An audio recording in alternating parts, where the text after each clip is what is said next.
तब तक लोगों को राहत देने के लिए हमने अपने स्तर से व्यवस्था करके और कल रात्रि से अनाज का वितरण प्रारंभ कर दिया।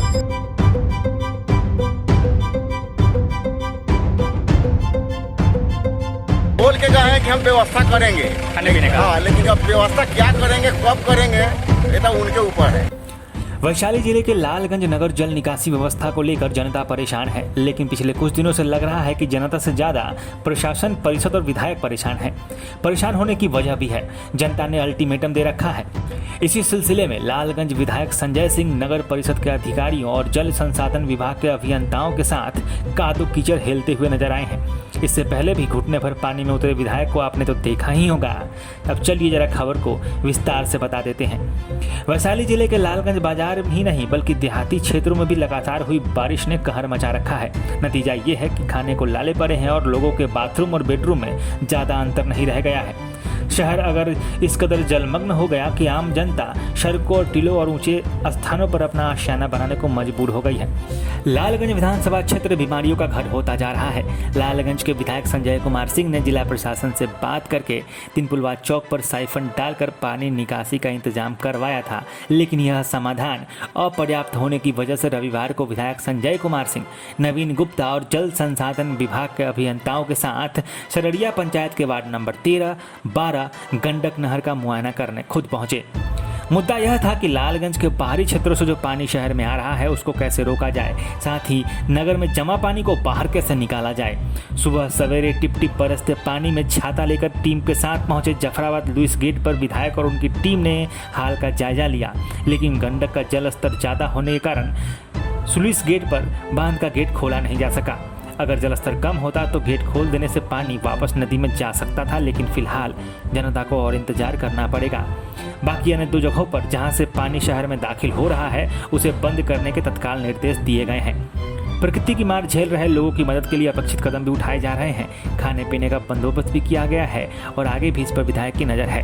देखिए, हमने जल निकासी के लिए नगर में व्यवस्था कराई, सारा प्रशासनिक महकमा लगा करके रोड कटिंग करा के, हाईवे कटिंग करा के पानी की निकासी की व्यवस्था की। लेकिन 2 दिनों का जो रिजल्ट है वो रिजल्ट बहुत फ्रूटफुल नहीं है। बहुत तेजी से पानी निकल तो रहा है, लेकिन फिर भी जलस्तर इस नगर का घट नहीं रहा है उतनी तेजी से। तो हमने विचार किया कल कि भाई आखिर ऐसा हो क्यों रहा है। तो मैंने जब जानकारी प्राप्त की तो हमने कहा कि इनपुट कहाँ कहाँ से हो सकता है। तो हमारी जानकारी में आया कि सररिया में वार्ड नंबर 12 और 13 में 2 जान है जिसके माध्यम से ये पानी शहर की तरफ जा रहा है।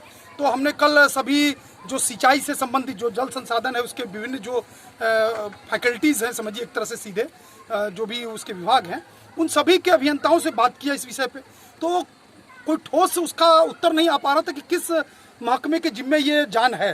तो कल हमने सब लोगों को कॉन्फ्रेंस पे लिया, सब लोगों की आपस में बात कराई और तब तय हुआ कि आज हम सब लोग निरीक्षण करेंगे, सभी लोग, सभी महकमे के लोग, और ये तय करेंगे वो जान किसका है। परंतु रात में ही कल 7 बजे फिर एक महकमे से बात हुआ तो उन्होंने कहा कि हम अभी उनको हमने कहा कि अभी अगर आप जा सकते हैं तो जा करके इसको तय करिए।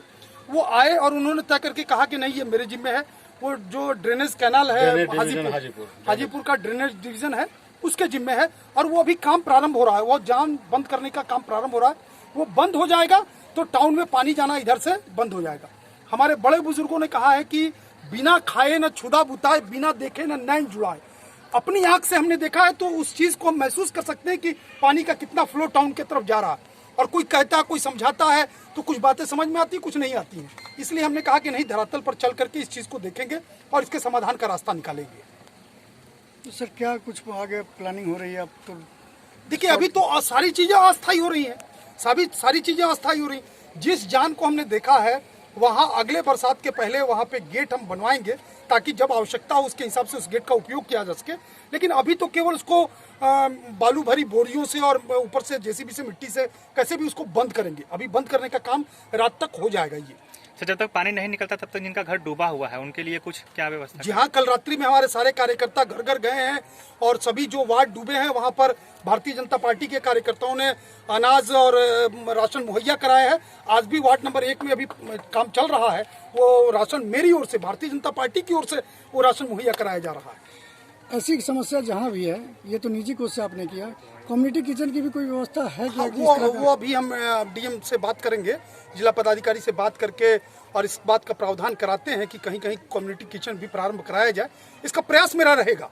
अब हम उनसे बात करने के बाद ही पूरी तरह से बता पाएंगे कि कैसे ये किस स्तर पर संचालित होगा, लेकिन इसका प्रयास रहेगा कि हम लोगों को भोजन मुहैया करा सकें।